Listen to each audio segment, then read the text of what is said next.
오늘은 너희는이라고 하는 말로 시작되는 제목들의 연속 설교 중에서 9번째의 설교입니다. 제목은 너희는 나의 편지다. 너희는 나의 편지다. 오늘 우리가 함께 읽은 고린도후서 3장의 본문 말씀 중에서 가장 중요한 내용은 3절에 나오는 너희는 그리스도의 편지다 라고 하는 것이죠. 우리가 그리스도의 편지라고 바울이 우리들을 이렇게 리마인드 시켜주고 있는 것입니다. 그 편지를 쓰신 분, 그리고 편지에 또 발신자는 예수 그리스도가 되시고요.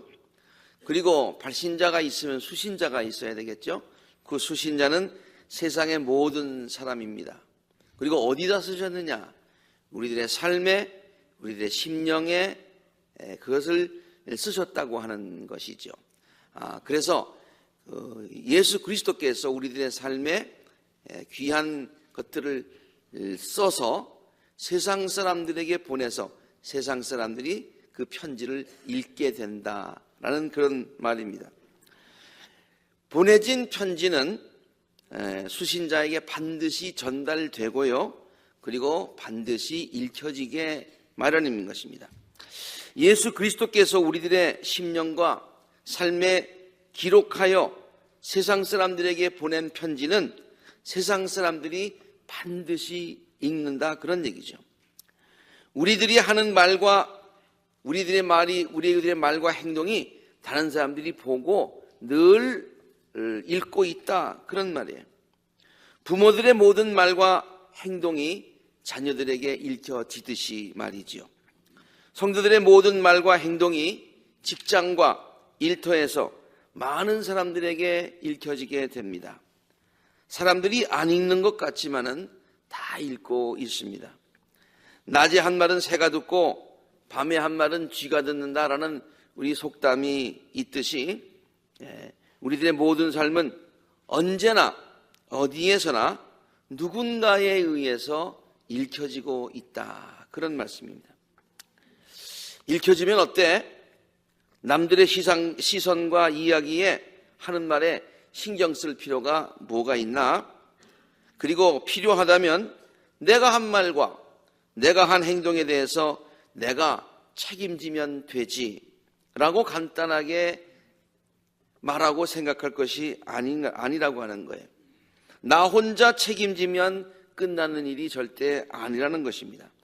우리들의 잘못된 말과 또 행동들이 하나님의 영광을 가리게 되는 결과를 초래하기 때문입니다. 사람들은 편지의 내용을 읽고서 그 내용이 잘못되었으면 그 편지 보낸 사람을 비난하지 않습니까? 마찬가지입니다. 성도들이란 우리 예수 그리스도께서 세상 사람들에게 보낸 편지이기 때문에 우리들의 편지의 내용이 삶의 내용이 엉망이면 그 편지를 보내신 예수 그리스도께서 우리 때문에 많은 사람들에게 비난과 조롱을 받게 된다고 하는 것이죠. 우리들의 삶을 통해서 하나님께 영광을 돌려야 되지 않겠습니까? 그런데 우리들의 삶이 하나님의 영광을 오히려 가리우게 된다면 그 얼마나 잘못된 것이겠습니까? 본래 예수 그리스도는 우리들의 심령과 삶에 하나님의 영광을 나타낼 만한 귀한 내용들을 써주셨습니다. 써주신 분은 실수를 안 하셨습니다.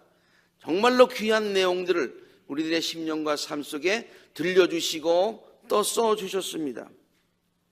세상 사람들은 우리들의 삶과 심령에 예수 그리스도께서 본래 기록하여 주신 그 내용들을 제대로 읽었다면, 아니 우리가 제대로 전달을 했다면 다음과 같이 생각을 할 것입니다.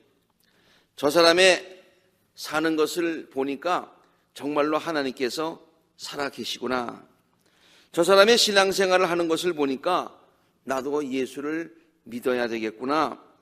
하나님의 말씀을 따라 산다는 저 사람을 보니까 나도 하나님의 말씀대로 살아서 하나님의 말씀대로 살아서 바른 삶을 살아야 되겠구나.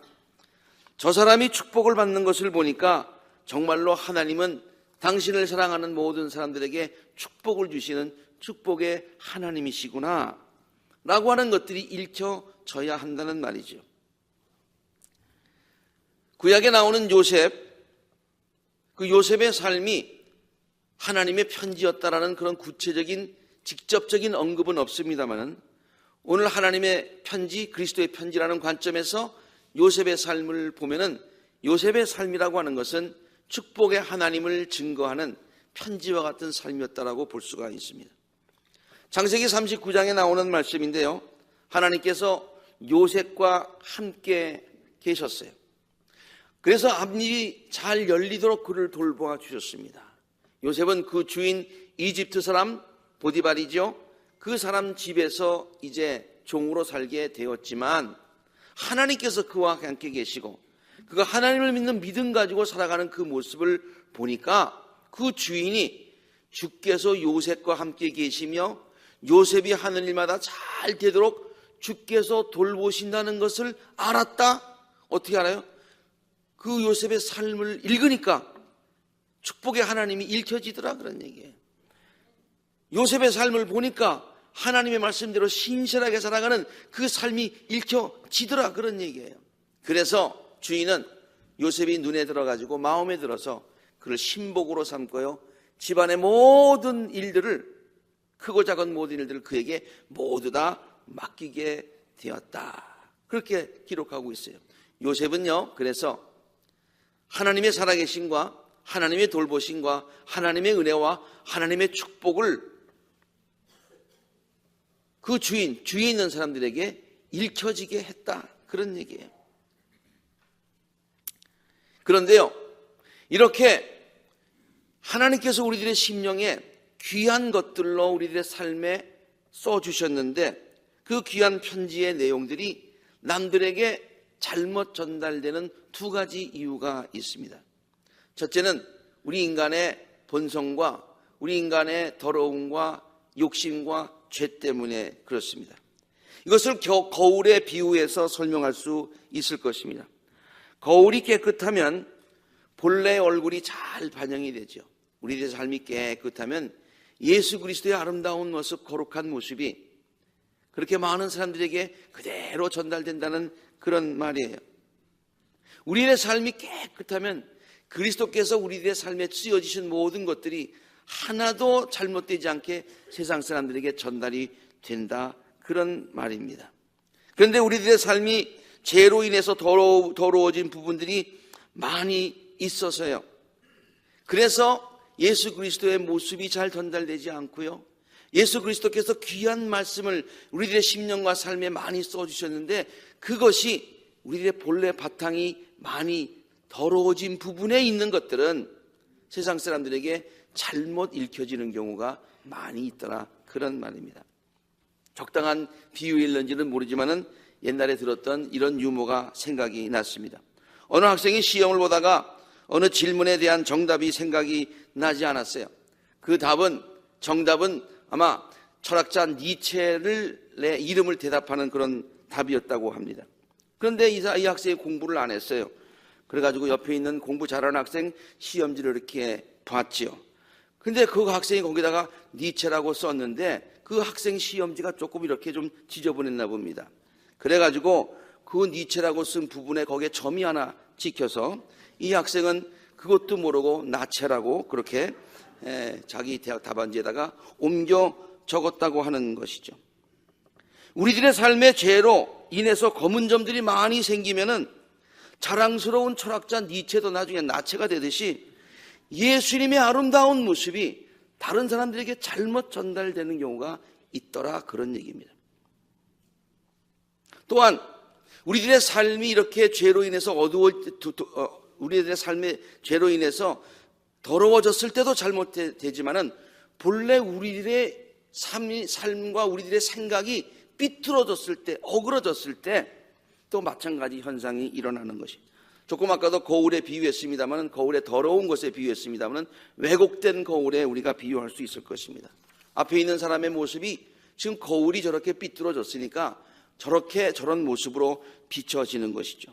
일그러진 거울은요, 우리들의 삐뚤어진 마음을 상징하고 있는 것입니다. 불평과 불만으로 가득 찬 굽어진 마음, 의심에 가득 찬 마음을 얘기하고 있어요.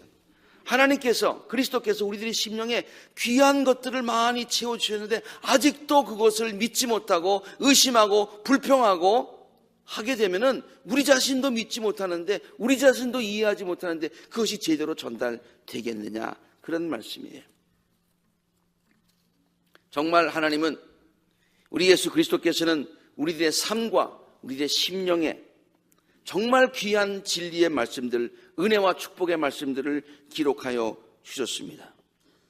그런데 우리는 그 귀한 내용들을 우리들의 심령에 잘 보존하지 못하고 우리의 욕심에 가리워서, 죄에 가리워서, 또 하나님의 뜻보다 내 뜻을 강조하여서 그것이 많은 사람들에게 잘못 전달될 때가 있고, 우리가 우리 자신도 그것을 믿지 못하여서 제대로 그것을 잘 반영하지 못할 때가 많이 있다고 하는 것이죠. 오늘날 많은 기독교인들이 문제가 무엇입니까? 교회의 문제가 무엇입니까? 특별히 기독교인들, 한국의 기독교인들 성경을 모르는 것이 문제입니까? 아닙니다. 성경을 많이 알고 있습니다. 하나님께서 우리들의 심령 속에 하나님의 말씀들을 여러 채널을 통해서 정말 많이 기록해 주셨습니다. 한국 성교들이 비교적 성경에 대한 지식이 풍부한 것은 세계 기독교인들이 인정하는 거예요.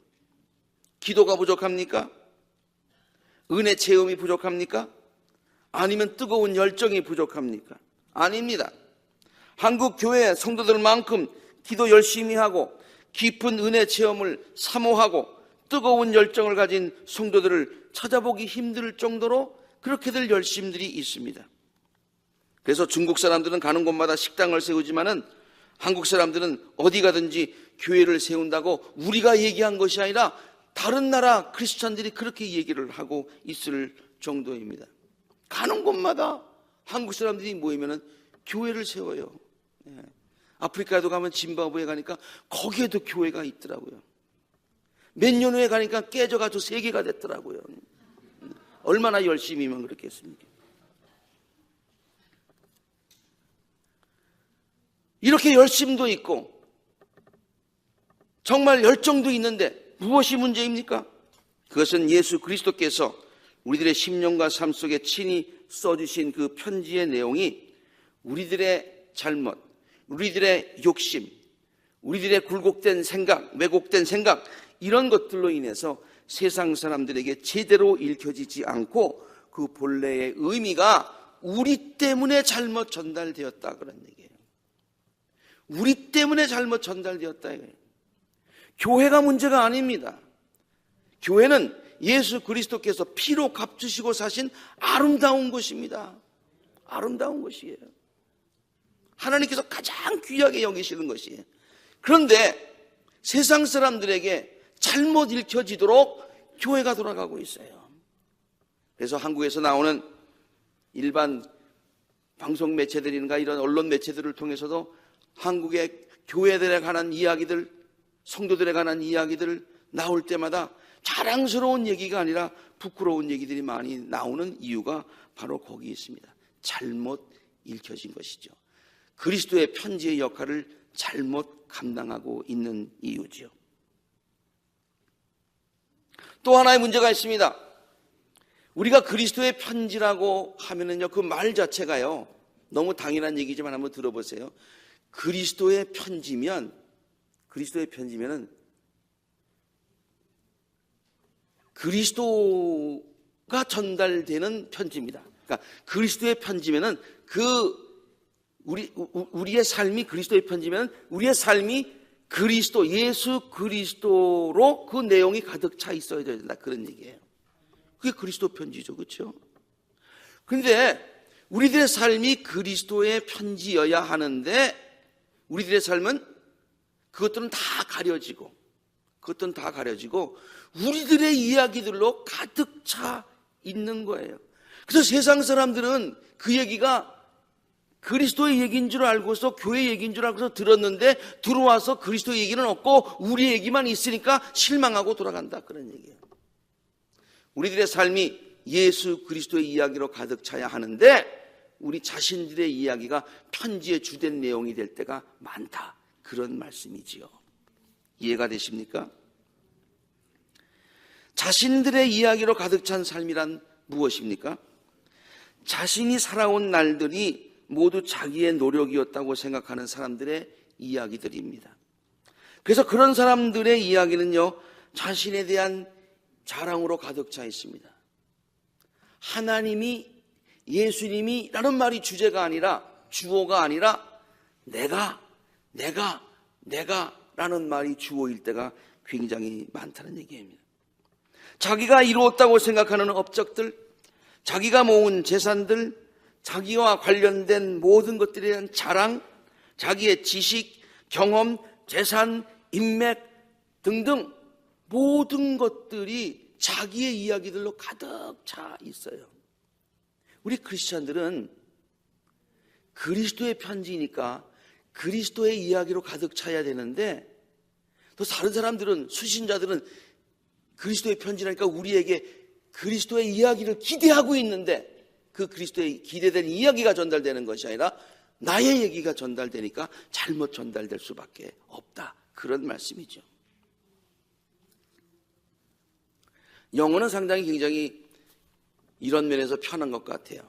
우리가 영어로 얘기할 때요, 그냥 스토리, 이렇게 소문자로서 스토리 하면 나의 이야기를 얘기하고 있습니다. 나의 이야기. 퍼스널 스토리죠. 근데 그것을 대문자로 쓰게 되면은요, 나의 얘기가 아니라 하나님의 이야기가 됩니다. 하나님의 이야기를 S, 캐피털 레터로 써요. 비전이라는 말도 마찬가지예요. 조그만 스몰 레터 V를 쓰면은 나의 꿈, 나의 wish, 나의 소망, 이런 것들, 나의 비전을 비전이라고 그렇게 스몰 레터로 씁니다. 그러나 나의 비전이 아니라 하나님께서 나에게 주신 꿈, 하나님의 열망, 이런 것을 얘기할 때는 우리가 캐피털 레터를 V자로 크게 쓰지요. 그렇다고 해가지고 굵은 소금을 캐피털 레터 S로 쓰면 굵은 소금이 되고 소문자로 쓰면 고운 소금이 되는 것은 아닌 걸 아시죠? 그건 아니지만은 우리들의 삶 가운데 뭘로 가득 차 있어야 됩니까? 우리들의 삶은 그리스도의 편지라면 하나님의 스토리, 하나님의 비전, 이런 열망들로 우리들의 삶이 가득 차 있어야 된다. 그런 얘기예요.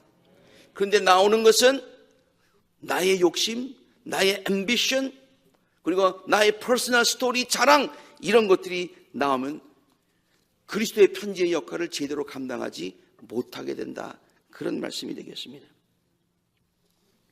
어느 편지가 가치가 있을까요? 우리들의 이야기로 가득 찬 이야기가, 편지가 가치가 있을까요? 아니면 우리들의 삶에 하나님의 이야기로 가득 찬 하나님의 이야기가 많이 있는 그 편지가 가치가 있을까요? 우리 지난번 500주년, 루터의 500주년 때 이렇게 쭉 다니면서 루터의 쓴 그런 편지들이 이렇게 소장되어 있는 것을 보았어요. 루터가 친필로 쓴 거예요. 마틴 루터, 1500 몇 년 아주 딱 썼어요. 그 편지의 가치가 얼마나 많겠어요. 정말 값으로 따질 수 없는 그런 엄청난 가치가 있을 거예요. 루터의 친필도 그렇게 가치가 있는데요, 하나님께서 친히 쓰신 이야기들로 우리들의 삶이 가득 차 있으면 우리들의 삶의 가치가 높아진다, 그런 얘기예요. 많은 사람들이 귀히 여기는 삶을 살게 된다. 그런데 우리들의 편지라고, 하나님의 그리스도의 편지라고 하면서 이 안에 우리들의 이야기들만 가득 차고, 내가 했습니다, 내가 이렇습니다, 나의 꿈은 뭡니다, 이런 것들만 가득 차 있으면은 다른 사람들은 맨 처음에 귀 기울여 듣다가 두 번 다시 듣기를 싫어합니다. 그러나 모든 것을 하나님께서 하셨어요. 나의 삶은 하나님의 은혜로 가득 찼어요. 나의 삶에 하나님이 이러이러한 놀라운 일들을 행하셨어요 라고 하는 하나님의 이야기로 우리들의 편지가 가득 차서 우리의 삶을 통해서 하나님이 영광을 받으신다면 우리의 삶의 가치는 이렇게 높아지게 된다, 그런 얘기예요. 어떤 내용들입니까? 하나님께서 나를 어떻게 구원하여 주셨는가? 하나님께서 나에게 주신 영생은 어떠한 것인가? 구원받은 후에 나의 삶에는 어떠한 기쁨과 축복이 넘쳤는가? 하나님은 나에게 나의 삶 가운데 얼마나 놀라운 일들을 이루셨는가? 하나님이 모든 것을 하셨어요. 그러니 예수 믿고 구원받은 성도의 삶은 어때야 하는가? 이런 이야기들로 우리들의 삶이 가득 차야 될 줄로 믿습니다. 우리 교회가 그러한 것을 간증하는 교회가 되어야 될 줄로 압니다. 언젠가도 한번 소개했습니다만 저는 이 헨리 나운을 너무 좋아합니다. 그분이 쓴 책을 많이 읽었습니다. 그가 쓴 책 중에서 아주 제목이 마음에 드는 책이 하나 있어요. 그것이 뭐냐면은 The Living Reminder라고 하는, 옆에는 헨리 나운이고요. 그리고 영어로 된 거는 Living Reminder. 한국말로도 번역이 됐는데 예수님을 생각나게 하는 사람. 영어 제목도 멋있고 번역도 참 잘해놨어요. Living, 우리가 살아있잖아요. 우리가 살아있으면서 하고 있는 모든 말과 행동과 모든 일들이 어떤 것이 되어야 되느냐? 그리스도의 편지가 되어서, 그리스도께서 쓰신 것이 되어서, 그리스도를 증거하는 삶이 되어서 그 모든 것들이 우리의 리빙 삶이 그 쓰신 분 예수님을 리마인드 시키는 삶이 되어야 된다, 그런 얘기죠. 리빙 리마인더예요. 한국말로도 어떻게 번역을 저렇게 잘 해놨는지, 예수님을 생각나게 하는 사람, 제가 만약에 번역한다면 예수님을 생각나게 하는 삶으로도 번역을 할 수 있으리라고 생각을 합니다. 헨리 나운에 관한 이야기를 여러분 잘 아실 거예요. 1932년에 네덜란드에서 태어났고, 그리고 예수교회 신부가 되어가지고 사제로 소품을 받아가지고 심리학을 전공하고 신학을 공부해서 미국에 와가지고 노틀담 대학교, 예일 대학교, 하버드 대학교 교수로 명성을 날치는 그 같은 삶을 살았습니다. 그러나 그는 그 모든 것들을 내려놓고 페루의 빈민가에 가서, 그리고 캐나다의 데이브레이크라고 하는 곳의 장애인들, 지체장애자들을 위해서 평생 동안 살았어요. 그래서 그의 삶을 보면 높고 높은 보좌를 버리시고 낮고 천한 인간에게 오셔서 목숨까지, 죽기까지 우리 인간들을 사랑하신 예수님의 삶이 생각나게 하는 그 같은 삶을 살았다, 그런 말씀이 되겠어요. 그래서 그는 오늘 제목에 비추어서 말씀을 드리자면, 그는 바로 예수님이 그의 삶 가운데 편지를 쓰셨고, 그는 그 예수님의 그 사랑의 마음, 은혜와 그 모든 것들을 많은 사람들에게 그대로 보여주는, 그래서 그를 보면은 예수님이 생각나는 편지의 삶을 살았다라고 하는, 많은 사람들에게 영향을 주었습니다. 많은 사람들에게 그리스도의 사랑을 체험하게 했습니다. 그래서 많은 사람들이 그리스도를 믿게 했습니다. 지금 우리 화요일 날마다 성경 공부를 하면서 우리 1800년도 말서부터 개신교가 우리나라에 들어온 이후에 아펜젤라 언더우드가 들어온 이후에 그의 많은 선교사님들이 한국에서 어떠한 선교 활동을 펼쳤는가, 그들의 삶이 어땠는가, 그에게 영향받았던 한국 사람들의 선구자들의 삶은 어땠는가라고 하는 것을 지금 쭉 공부하고 있는데요. 제가 그걸 갖다가 준비하면서, 가르치면서, 같이 나누면서 제 마음 가운데 느낀 것, 그리고 또 이 오늘 설교를 준비하면서 느낀 것은 뭐냐면, 저들의 삶이야말로 예수 그리스도의 편지의 삶이었다라는 것을 깨닫게 됩니다. 자기의 생각을 전한 것이 아니었어요. 자기의 스토리를 나눈 것이 아니었어요. 하나님의 스토리를 많은 사람들과 나눈 삶이었어요. 자기의 꿈과 비전을 세우기 위해서, 스몰 레터 비전을 펼치기 위해서 한국에 온 것 아니었어요. 하나님의 비전을 이루기 위해서 한국에 왔어요. 그리고 하나님의 꿈을 한국 사람들에게 심어줬어요.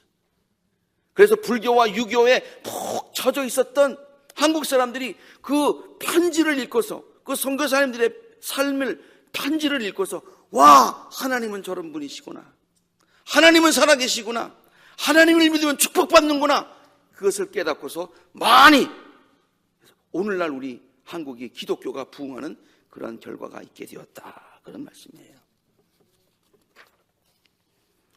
사랑하는 성도 여러분, 이 시간 한번 우리 모두 곰곰이 한번 생각해 보시기를 바랍니다. 우리는 그리스도의 편지로서의 역할을 정말 잘 감당하고 있는가? 우리들의 말과 행동을 통해서 사랑이신 예수 그리스도가 많은 사람들에게 제대로 읽혀지고 있는가? 남들을 나보다 낮게 여기면서 섬기는 겸손한 나의 모습을 통해서, 남들을 섬기는 모습을 통해서 예수 그리스도의 겸손이, 섬김이 남들에게 읽혀지고 있는가? 여러분, 예수 그리스도께서 우리들의 심령에 쓰신 것은요, 뭐라고 썼냐면요, 남들을 나보다 낮게 여기라, 그렇게 얘기를 했어요. 그때 낮게 여기라는 말은 시옷자를 씁니다. 우리 심령에 남들을 나보다 시옷해라, 낮게 여겨라, 그렇게 썼어요. 근데 우리가요, 우리의 욕심으로 막 가려져가지고 이렇게 해가지고 그게 지읒자로 변해버렸어요. 그래가지고 남들을 나보다 낮게 여겨라, 그렇게 읽혀지는 거예요. 그래서 겸손이 많은 사람들에게 겸손과 섬김이 읽혀져야 되는데, 많은 사람들이 우리의 삶을 보고서 교만하고 아집이 있고 고집이 있고 자기 마음대로 하는 사람들로 읽혀지게 되는 거예요. 잘못 읽혀지는 겁니다. 우리의 삶이 예수 그리스도께 영광을 돌리는 삶입니까? 아니면 오히려 그분의 영광을 가리우는 삶입니까? 우리들의 교회는 또 어떠합니까? 우리 교회가 세상을 향한 그리스도의 편지로서의 역할을 정말 잘 감당하고 있습니까? 감당하려고 노력하고 있습니까? 우리 교회에서 이루어지는 모든 사역들, 전도, 봉사, 선교, 구제, 이 모든 것들은 세상을 향하신 예수 그리스도의 마음을 정말로 잘 반영하여서 추수날에 주인의 마음을 시원하게 해드리는 얼음 냉수와 같은 그런 교회 역할을 감당하고 있는가, 그런 얘기예요. 헨리 나우엔과 같은 삶을 살아야만, 또 선교사들과 같은 그와 같은 엄청난 삶을 살아야만 그리스도의 편지로서의 삶을 살 수 있다는 말이 아니죠. 적어도 우리들의 말과 행동이 그리스도의 성품을 조금이라도 생각나게 하는 매일매일의 삶을 통해서 그리스도의 편지의 역할을 감당해야 된다고 생각합니다. 나 일생 전체가 그리스도의 편지가 되겠다, 그런 엄청난 결심보다도 오늘 하루의 삶을 그리스도의 편지로 살겠다, 일주일의 삶을 그리스도의 편지로 살겠다, 멀리서가 아니라 나의 가까운 사람에게, 내가 매일 만나는 사람에게 그리스도의 편지의 역할을 해야 되겠다는 그 같은 귀한 결심들이 우리 모두에게 있게 되기를 간절히 바랍니다. 그래서 우리 성도님들과 우리 교회에서 이루어지는 모든 사역이 많은 세상 사람들에게 예수 그리스도의 아름다운 신실한 마음이 잘 전달될 수 있는, 잘 반영할 수 있는 복된 성도와 복된 교회가 되어지기를 우리들의 심령과 우리들의 교회를 귀하게 여기시고 귀한 사역을 기도하시는 예수 그리스도 이름으로 간절히 축원합니다. 함께 기도하시겠습니다.